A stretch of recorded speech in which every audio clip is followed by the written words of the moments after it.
দেশে পাহাড়ের পাশাপাশি সমতলেও শুরু হয়েছে কমলা চাষ। রসালো মিষ্টি কমলার বাগান গড়ে উঠেছে নওগাঁ, জয়পুরহাট ও যশোরের সমতল ভূমিতে। রাঙামাটি সহ পার্বত্য জেলাগুলোতে দেখা মেলে সারি সারি কমলা গাছের। এ ফল চাষ করে লাভবান হচ্ছেন তরুণ উদ্যোক্তারা। সে পথ ধরে আসছেন অনেকেই। সরকারি পৃষ্ঠপোষকতা আর সংরক্ষণের ব্যবস্থা গড়ে তোলা হলে কমলা চাষ অর্থনীতিতে বড় ভূমিকা রাখবে বলে মনে করছেন সংশ্লিষ্টরা। প্রতিনিধিদের পাঠানো তথ্য ও ছবি নিয়ে আরও জানাচ্ছেন তামান্না জেনিফার।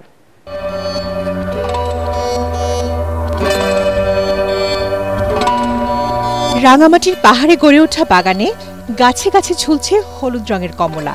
আকারে বড়, রসালো আর মিষ্টি স্বাদের কমলার ফলন প্রতি হেক্টরে 10 টনের বেশি। নানিয়ারচর উপজেলার 17 মাইল এলাকা তৈচাকমা, জাদুখাচড়া ও নবকারবারি পাড়ায় উৎপাদিত কমলা দেশের চাহিদা মিটিয়ে রপ্তানিও করা হচ্ছে।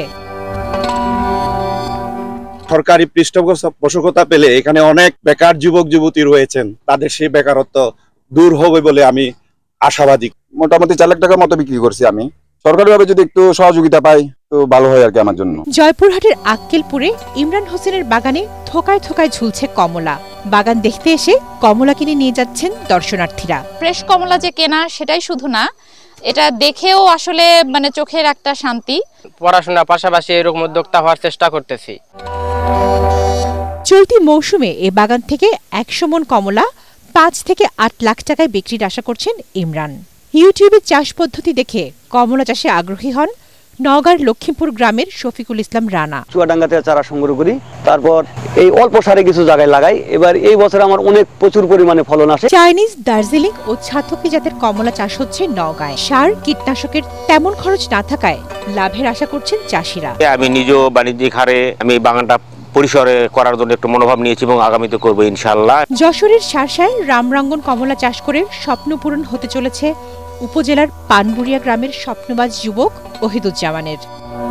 ভারত ও চীন দেশে ব্যাপকভাবে রামরাঙ্গন কমলা চাষ হয়। টেলিভিশনে এমন প্রতিবেদন দেখে রামরাঙ্গন কমলার চাষ শুরু করেন এই যুবক। প্রথম বছরে 1,66,000 টাকার ফল বিক্রি হলেও এবছর 8 থেকে 10 লাখ টাকার ফল বিক্রির আশা ওহিদুজ্জামানের।